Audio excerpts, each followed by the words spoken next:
Greetings, fellow travelers, and welcome to the Tavern Hunter Podcast. Joining me today on the show is Matt Scenario Elliott. He is a senior world builder with Standing Stone Games, who is perhaps best known for his work on the Lord of the Rings Online. Matt, thanks for joining us. Thanks for having me on. So we want to get straight into it. We want to talk taverns. We want to talk inns because, I mean, we're talking about the most illustrious of fantasy inns. But before we do, let's talk a little bit about your background. You said, I recall on one of your streams that you've worked on the Lord of the Rings Online off and on for a few years. Would you tell us a little bit more about your background as a game designer and perhaps specifically as a world builder? So I grew up playing lots of video games, Nintendo, PC games, eventually migrated over into PC games after years and years of playing a Nintendo, playing Genesis and that sort of thing. And that really kind of captured my imagination. Went to school for animation because that's what I could convince my parents would be a career in art that was not just painting. And started playing a game called Asheron's Call in college, which was by a company called Turbine, kind of SSG's predecessor. As far as Lord of the Rings is concerned. Right. Got an internship there, eventually became lead artist on the game Asheron's Call, worked on Middle-earth Online, which was the predecessor to Lord of the Rings Online, and then transitioned over into the world design team from Asheron's Call and worked on the launch product for that, Shadows of Angmar. Became the lead world designer on Lord of the Rings Online from its launch all the way through to the beginning of the second Rohan expansion pack. Took a break from game design to kind of see what else was out there and flex my project management muscles a little bit, and then was invited back to continue doing world design work a few years later, where I came back on starting Update 24, working on Ironfold, Grey Mountains, and all of the instances in that area, and have been, working diligently on the landscape and dungeons ever since. It doesn't seem like it's 3.5 years since then, but time flies when you're having fun. Absolutely. You mentioned Ironfold, and one of the struggles with this podcast is to keep things on topic. But when I have people I really want to talk to, I kind of gotta ask some questions anyway. The Iron Hills were so cool. You said Ironfold or Iron Hills you worked on? I believe we've used those interchangeably for the same region. Yeah, like the Iron Hills region is so noticeably distinct. Mm-hmm. So like, how did you guys end up with that product? Like, it feels almost like a Wild West almost, with like the gray tones. Obviously it's iron, so it's kind of got those rust colors. Yeah, with the mesas and whatnot. Yeah, it's we always put a lot of research into every region that we build. And while we're doing the research, we look for ways that we can help make areas feel a little bit more distinct without feeling so wildly divergent that they aren't a part of the world anymore, right. Or aren't a contiguous part of the world kind of thing. I think we're much better at that now than we used to be, because in the original game you go from kind of this lush forested area, and then you basically cross a hard line and then you're in the lone lands, and it's almost this like savanna kind of experience. But with Iron Hills, Dale and that region, Grey Mountains, we kind of wanted to make sure that we had a very natural feeling landscape that could blend amongst each other and feel good, but also feel distinct. Yeah. And we hadn't really done that kind of red topped, flat cliffed, mountainous area before. If there was one thing that I would change for the Iron Hills for us, is I wish we had had a little bit more time to fill it up with content a little bit more, because it is very like focused on basically the main narrative, and then it's Grey Mountains, Arid Mithrin. So like if we ever got the opportunity to go back and kind of fill it out a little bit more and make it a little bit more substantial from the content experience, I'd love to, to kind of bring it back onto topic, there are a couple of taverns within Yarnfast that I enjoyed building, and a couple of Easter eggs that I stuck around in that interior as well. It's I think different from most taverns that we have in the game, in that it's like you go into Yarnfast and there's no teleport into the tavern. It's just an open door that you can walk right into that interior. Whereas a lot of our other taverns, you use a door, you hit that invisible, teleportation wall, and it sends you into the actual interior. So. Yeah, and Yarnfast, the whole area feels very like working class to me, if that makes sense. Like very blue collar. Like these are dwarves who like just got out of the mines. They're stinky and dirty, and now they just want to go and have a pint before they go home for the day. So I think y'all nailed that tone. I think they all the feeling of they're just kind of like working with what they got was kind of what we were going for with the whole region. Just a place where it may not have been their preference, their choice to be where they set up shop, but this is where they are, so they're going to make the most of it. Right. In contrast with that, the Iron Hills being one of the newer areas, 3 years is still new in LOTRO terms. Going all the way back to the initial Shadows of Angmar release, you have some very cozy and iconic inns and taverns, spaces like Shire, Bree, Rivendell.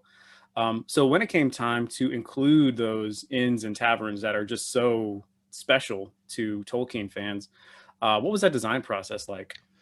A lot of it was, again, research, going through and seeing what information we can find about those specific locations, what the Green Dragon or the Burden Baby is like from the books. Go and find out what the Prancing Pony is like in places where we have taverns and inns that weren't specifically called out in the lore. You're trying to gain a character for what the town they're in was like and bring some of that character into the interiors.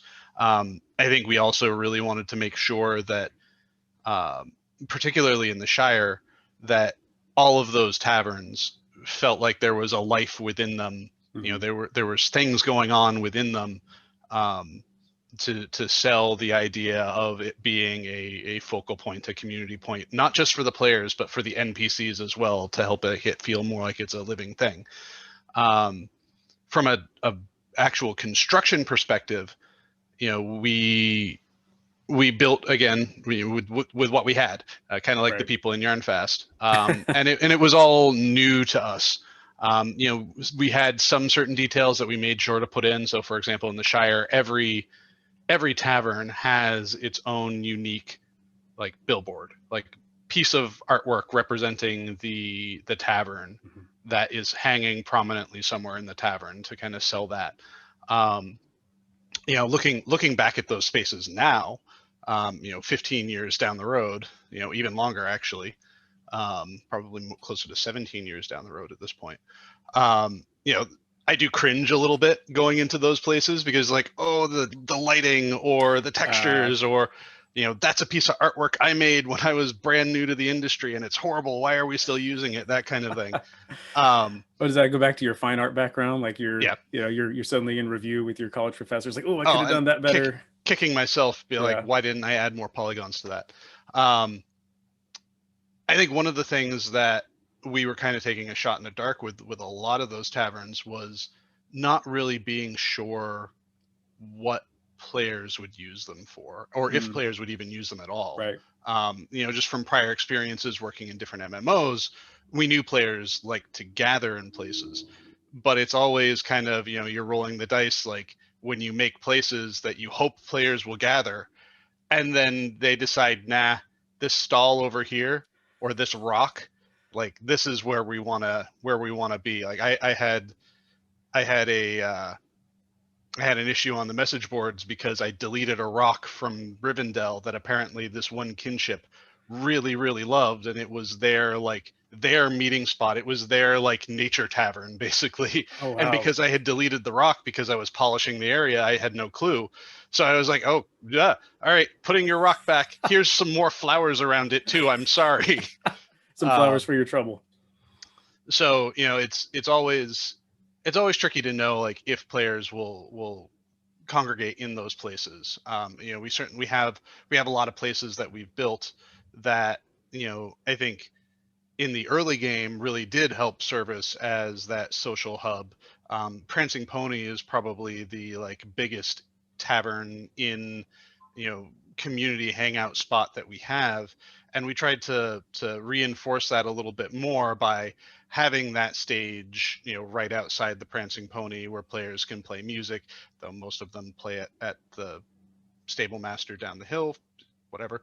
Or that little But haystack really, behind the Prancing Pony for some reason. right.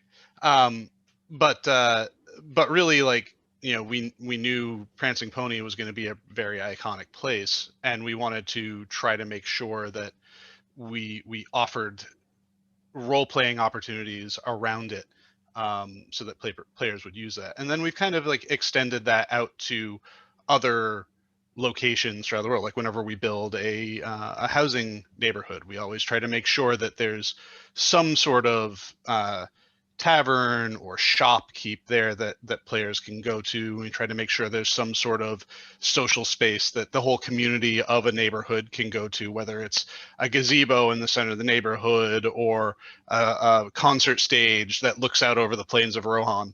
We try to make sure that the opportunities are there for players to bring their communities to those places if they so want to. Yeah, that makes sense.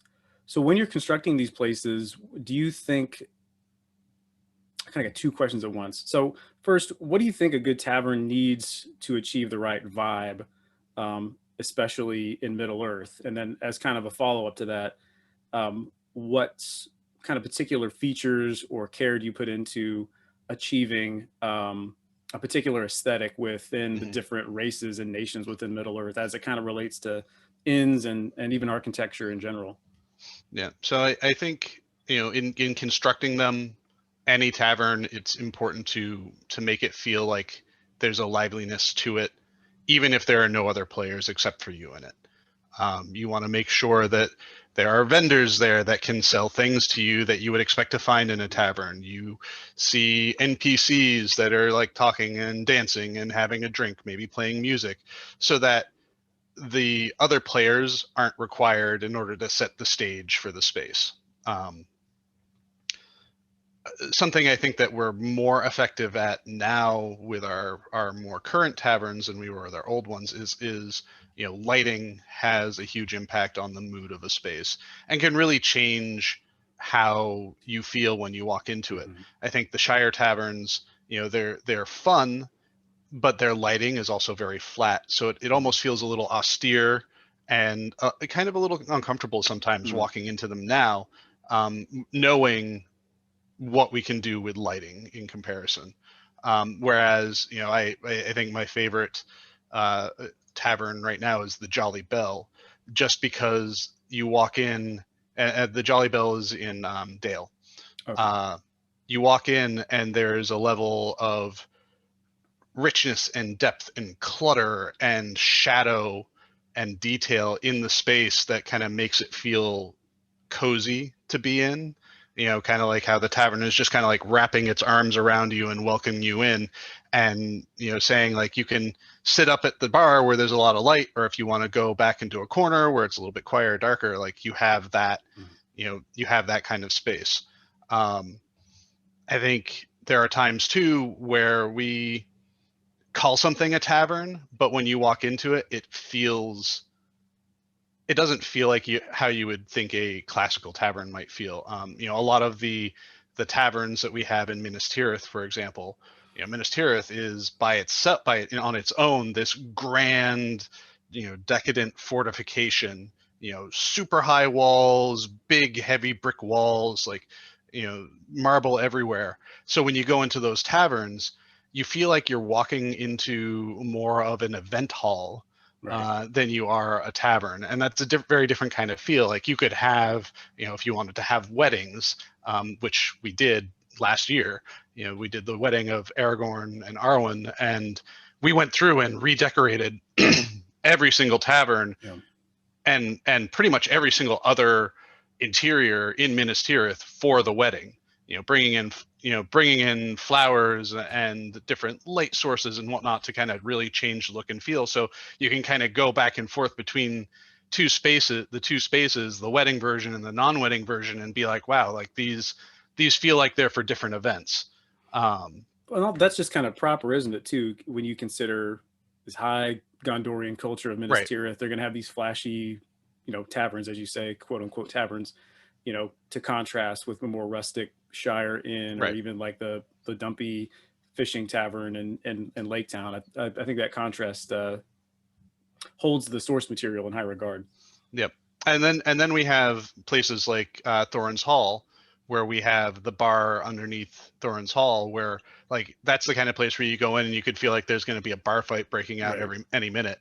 It's a little bit more rough and tumble, but again, we set the stage with characters where it feels lively, and it feels like all of the NPCs themselves are having fun there, even if they're just about to smash someone in the face with a mug of mead. Yeah, right. Tell us a little bit more about that. What is the scripting process, right? The writing process like when you are creating, these little scenarios that the NPCs are engaged in? So the most basic version of it is we can drop down a character entity that has no logic at all associated with it. And we can set it to just play a basic animation. So a lot of the times the characters that you see just doing a dance or sitting at a chair holding a mug, and that's all they're doing. They don't even really have any intelligence behind them. They are basically an animated decoration object. Then we have kind of the next tier of that, where you can have an NPC like say color text and whatnot as you get in proximity to it, and it doesn't have to be the same thing over and over. It can change those up. And then the next tier after that is a little bit more complex, where using either quest logic or scripting, you can actually make the NPC act and do things, move around the space. The tricky part with doing those though is particularly if any of that is associated with a quest, you can sometimes slow down other players' progress through doing those things because the NPC is tied up acting for someone else. Yeah. So we try to lean more heavily on the decoration NPCs and the ones that are almost decoration but are providing some color text into the space, or ones that are just patrolling around to make things feel a little bit more active and alive. Makes sense. So for my last question, it's kind of the ubiquitous question that we always have to ask. Of all the many taverns, inns, alehouses, whatever we want to call them, mead halls, that you guys in the LOTRO team have constructed over the years, which one would you most like to spend an evening at? I think I already mentioned it, the Jolly Bell. That just for me, and I went through basically everything this morning, like I said, to kind of refresh my memory. But like that one to me is the kind of like most cozy, welcoming one for me anyways. And I know everyone's going to have like the different ones that they really like, and I know a lot of people are like, why didn't you say something in the Shire? And it's like, well, the Shire ones, they're too bright for me. Yeah, well, that's interesting because I think everyone would have a different, if we took a poll on the LOTRO forum or something, everyone would have a different feeling, maybe because the Green Dragon because that's the Hobbit one, or the Bird and Baby because it's a deep cut for the people who know about the Eagle and Child, whereas other people might appreciate the aesthetic or the NPCs a little bit more. So yeah, and that's the nice thing about having that variety in there, is there are a lot of opportunities for people to go where they want to and have those gatherings in those locations.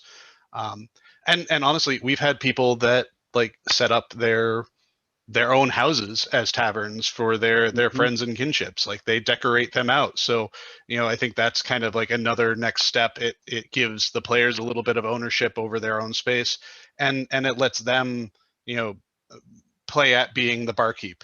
Do you get to poke around in those at all? I tend not to go around to players' houses very often, mostly because I feel like I'm kind of trespassing.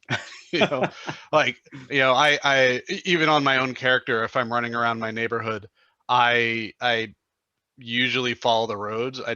I feel bad cutting through people's properties to get to my house. I know maybe that's weird thinking in terms of that for a video game, but like for me, it's just kind of like, no, this is Orc Killer 27's house. I want to respect his property, and I don't want his dogs unleashed on me. You got to be careful of those guard dogs. I think that's just good manners. We'll go with that instinct. Yeah. Some good hobbit manners. All but right. Definitely do pay a lot of attention to the goings on in the housing community. There's a great couple of great housing websites out there that often run contests. I am avoiding saying the website's name because I know I would butcher it, but I'm sure Jerry can. French? Yes, it is. But they frequently run contests that focus on those kinds of things, and it's always really interesting to see how people arrange their decorations and their houses to fit certain themes, and taverns do often come up in those themes. Yeah. Well, you guys have given us a lot of great tools to play with, and you keep creating an excellent world. So on behalf of all the LOTRO fanboys, thank you for your work. You're welcome. And thanks so much for being on the podcast today. I appreciate it. Of course, no problem. Well, thank you for having me on.